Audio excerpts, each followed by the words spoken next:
Hello friends, welcome to the guidance point. आज हम लोग पढ़ने वाले हैं ट्रिगोनोमेट्री। ट्रिगोनोमेट्री का डर अक्सर बच्चों में रहता है, अक्सर क्लास 10th के स्टूडेंट में, क्लास 12th के स्टूडेंट में अक्सर, और क्लास 9th के स्टूडेंट में अक्सर ये डर खौफ रहता है कि किस तरीके से इसको बनाएं, कैसे समझ में आए। दोस्तों, आज आपका ये सारा डर और कन्फ्यूजन्स दूर हो जाने वाला है, तो बने रहें इस वीडियो के एंड तक। दोस्तों, सबसे पहले ट्रिगोनोमेट्री को जानने के लिए इसके मीनिंग को ही जानते हैं। ट्रिगोनोमेट्री एक्चुअली 3 वर्ड से मिलकर के बना है, 3 ग्रीक वर्ड। ट्रिगोनमेट्री, ट्री का मतलब होता है 3, गॉन का मतलब होता है साइड्स, और मेट्री का मतलब होता है मेजरमेंट। यानी कि हम लोग 3 साइड्स वाले शेप का मेजरमेंट करते हैं ट्रिगोनोमेट्री की मदद से। अब हमें यह भी पता चल जाता है कि 3 साइड्स वाले शेप को कहते क्या है। बिल्कुल हमें पता है कि 3 साइड्स वाले शेप को हम लोग ट्रायंगल कहते हैं। यानी कि मेनली हम लोग एक ट्रायंगल का मेजरमेंट करते हैं। यानी दोस्तों, हम लोग ट्रिगोनोमेट्री के जरिए मेनली ट्रायंगल का मेजरमेंट करते हैं, यानी कि या तो उसके साइड्स निकालते हैं या तो उसका एंगल। लेकिन दोस्तों, हमें यह भी पता है कि ट्रायंगल बहुत ही प्रकार के होते हैं, जैसे right angle triangle, isosceles triangle, equilateral triangle, obtuse angle triangle and acute angle triangle. लेकिन दोस्तों, ट्रिगोनोमेट्री के जरिए हम लोग सिर्फ राइट एंगल ट्रायंगल का ही मेजरमेंट कर सकते हैं। अगर अदर ट्रायंगल होंगे तो उसे पहले राइट एंगल ट्रायंगल में कन्वर्ट करना पड़ेगा, उसके बाद हम उसे मेजर कर सकते हैं। तो चलते हैं राइट एंगल ट्रायंगल की तरफ। तो दोस्तों, राइट एंगल ट्रायंगल होता क्या है? राइट एंगल ट्रायंगल क्या होता है? अगर 3 एंगल में से कोई भी एक एंगल अगर 90 डिग्री हो गया तो उसे हम लोग कहते हैं राइट एंगल ट्रायंगल। जी हाँ दोस्तों, अगर 3 एंगल में से कोई भी एक एंगल 90 डिग्री होता है तो उससे हम लोग कहते हैं राइट एंगल ट्रायंगल।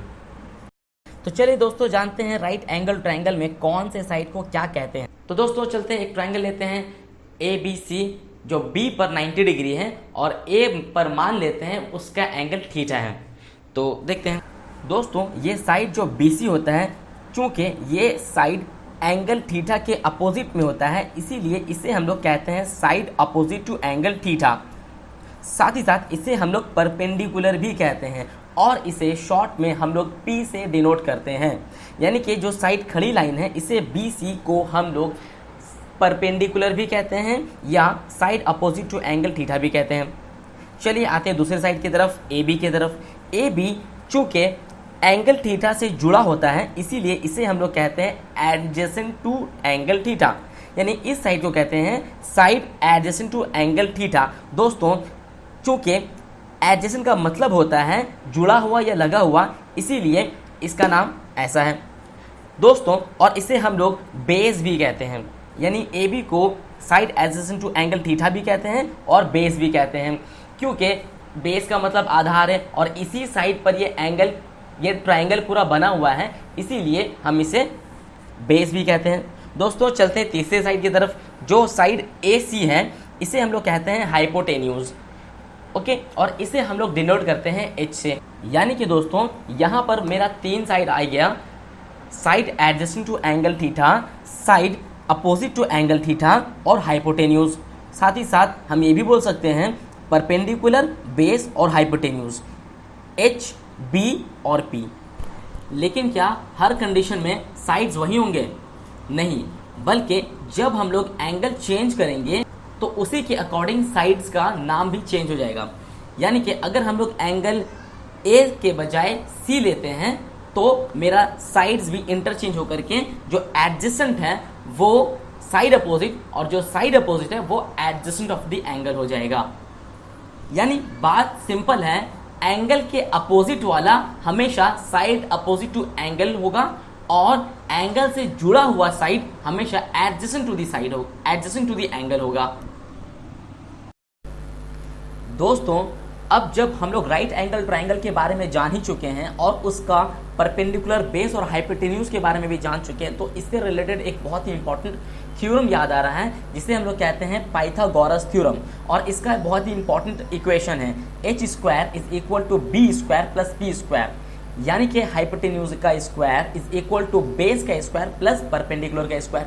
दोस्तों इंपॉर्टेंट इसलिए है क्योंकि अगर मुझे तीन साइड में से अगर कोई भी दो साइड गिवन हो, अगर पता रहे तो तीसरा साइड का लेंथ हम लोग पता कर सकते हैं इस थ्योरम के जरिए। यानी दोस्तों अगर हमें ट्राइंगल का तीन लेंथ में से अगर कोई भी दो लेंथ दिया हुआ हो तो हम तीसरा लेंथ निकाल सकते हैं। मतलब अगर सपोज कीजिए हमें बेस का लेंथ पता हो और परपेंडिकुलर का लेंथ पता हो तो हम हाइपोटेन्यूज का लेंथ निकाल सकते हैं, या फिर हमें अगर हाइपोटेन्यूज और बेस पता हो तो परपेंडिकुलर निकाल सकते हैं, या फिर अगर हाइपोटेन्यूज और परपेंडिकुलर पता हो तो हम बेस निकाल सकते हैं। यानी कि ये बहुत ही इंपॉर्टेंट फॉर्मूला है इस लेंथ को निकालने के लिए। तो चलिए दोस्तों एक एग्जांपल ले लेते हैं। मान लेते हैं कि परपेंडिकुलर का वैल्यू 6 है और बेस का वैल्यू 8 है, और हमें निकालना है h का वैल्यू यानी हाइपोटेन्यूज का वैल्यू निकालना है। तो चलिए बनाते कैसे हैं। सबसे पहले देखते हैं, मुझे पता है h square is equal to P square plus B square. दोस्तों h में से जब स्क्वायर हम रिमूव करते हैं और h का वैल्यू निकालना होता है तो हम रूट चढ़ाते हैं इक्वल टू के उस तरफ जो भी चीज़ होता है, ठीक है। तो अब इक्वल टू के उस तरफ जो P square plus B square था उसके ऊपर हमने चढ़ाया स्क्वायर रूट, क्योंकि हमने इस h में से स्क्वायर हटाया है। तो चलिए अब p का वैल्यू हम पुट करते हैं। p का वैल्यू चूँकि 6 दिया हुआ है हम 6 पुट करते हैं, और b का वैल्यू 8 दिया हुआ है तो 8 पुट करते हैं। तो दोस्तों मुझे पता है कि 6 का स्क्वायर 36 होता है और 8 का स्क्वायर 64 होता है, तो हमने उसका वैल्यू पुट कर दिया, और इन दोनों को जोड़ने पर मेरा आएगा 100 और स्क्वायर रूट ऑफ 100 होता है 10। तो इस तरीके से मेरा h का वैल्यू आ गया 10। तो चलते हैं दोस्तों, अब निकालते हैं परपेंडिकुलर, हाइपोटेन्यूज और बेस के मदद से। यानी कि हमें हाइपोटेन्यूज गिवन होगा और बेस गिवन होगा और हम लोग निकालेंगे परपेंडिकुलर। दोस्तों मान लेते हैं हाइपोटेन्यूज दिया हुआ है 13 और बेस दिया हुआ है 12।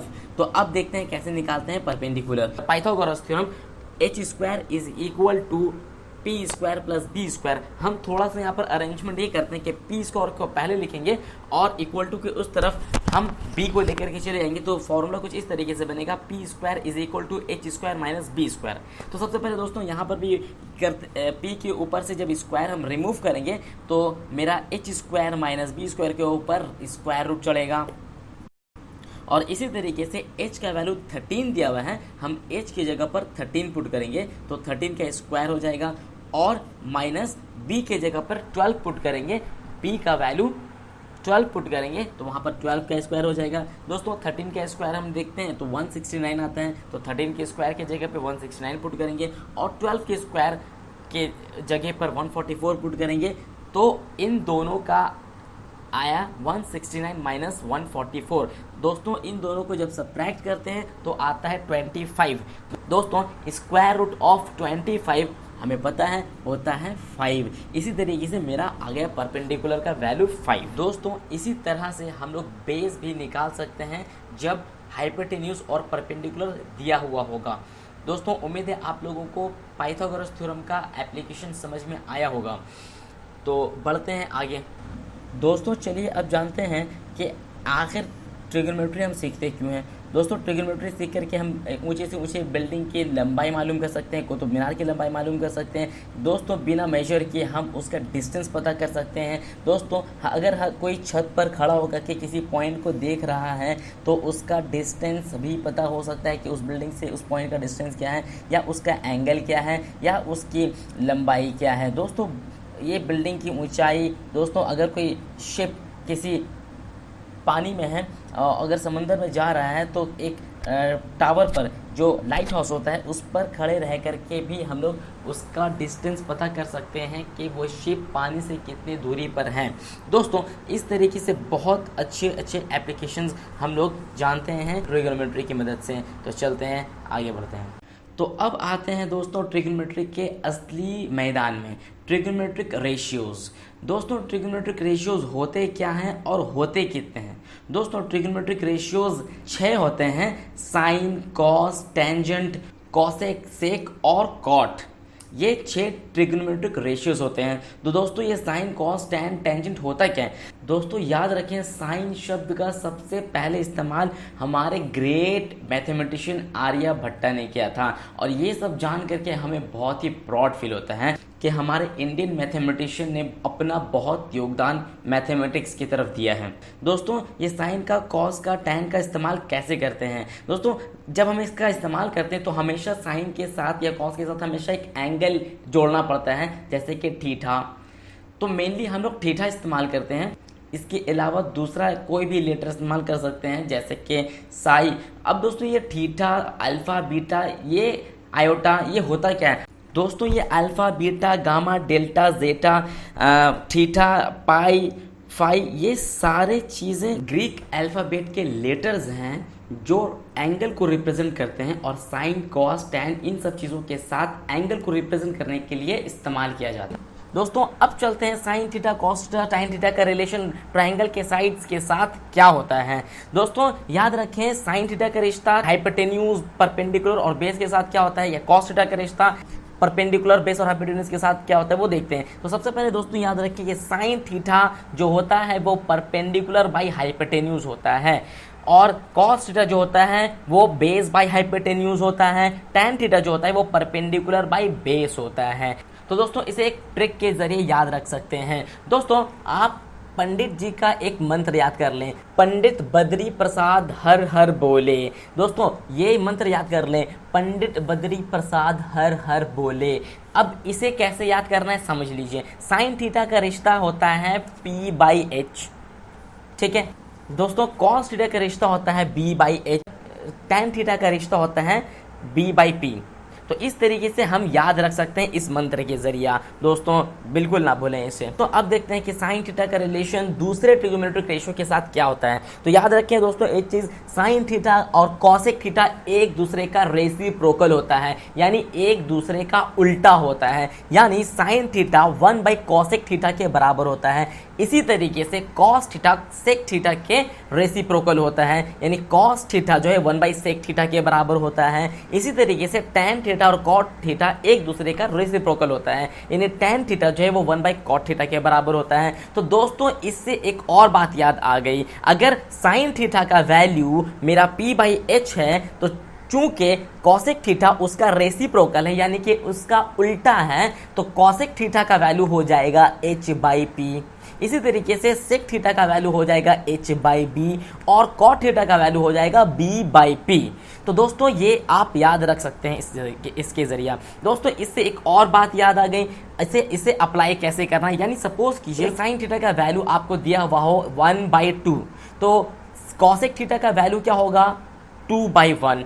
और दोस्तों मान लेते हैं अगर कॉस थीटा का वैल्यू है 7/25, तो सेक थीटा का वैल्यू क्या होगा 25/7। अच्छा चलिए मान लेते हैं कॉट थीटा का वैल्यू है 2। दोस्तों अगर कॉट थीटा का वैल्यू है 2 और उसके डेनोमिनेटर में कुछ नहीं दिया हुआ है, मतलब उसका डेनोमिनेटर 1 है, यानी कि टैन थीटा का वैल्यू हो जाएगा 1/2। अगर कॉट थीटा का वैल्यू है सिर्फ 2, तो टैन थीटा का वैल्यू उसका उल्टा 1/2 हो जाएगा, क्योंकि 2 के नीचे कुछ नहीं है, यानी कि 1 है।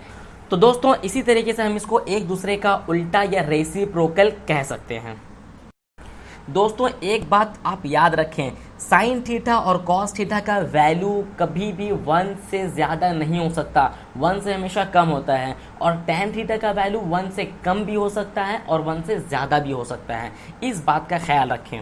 और दोस्तों इसी तरीके से कॉसेक थीटा का वैल्यू और सेक थीटा का वैल्यू कभी भी 1 से कम नहीं हो सकता, हमेशा 1 से ज़्यादा हो सकता है या 1 हो सकता है, लेकिन 1 से कम नहीं हो सकता। लेकिन कॉट थीटा का वैल्यू 1 से ज़्यादा भी हो सकता है और 1 से कम भी हो सकता है। दोस्तों अब बढ़ते हैं उस चीज़ की तरफ जिसका आप लोगों को बेसब्री से इंतज़ार था। Yes, values of trigonometric ratios of standard angles. दोस्तों स्टैंडर्ड एंगल्स किसे कहते हैं और इनका वैल्यूज कैसे याद करना है, क्या ट्रिक है, ये सब मैं आपको बताऊंगा नेक्स्ट क्लास में। दोस्तों अभी के लिए इतना ही। नेक्स्ट क्लास में आप लोगों को इसका ट्रिक बताऊंगा जो अब तक आपने कभी नहीं देखा होगा, और कैसे इन वैल्यूज को याद करना है, किस तरीके से आप खुद ये वैल्यूज लिख सकते हैं, किस तरीके से आप खुद वैल्यूज फॉर्मूला खुद से बना सकते हैं, ये नेक्स्ट डे में आप लोगों को सिखाऊंगा। यानी कि जितना भी फॉर्मूला है आपके चैप्टर्स में, क्लास 9, 10, 11, 12 में सारा फॉर्मूला बनाना सिखा दूंगा दोस्तों अगले क्लास में। तो अब तक लिए इतना ही, थैंक यू। और दोस्तों अगर अब तक आपने मेरे चैनल को सब्सक्राइब नहीं किया है तो प्लीज़ इसे सब्सक्राइब करें, लाइक करें, शेयर करें, कमेंट करें, प्लीज़ प्लीज़ प्लीज़।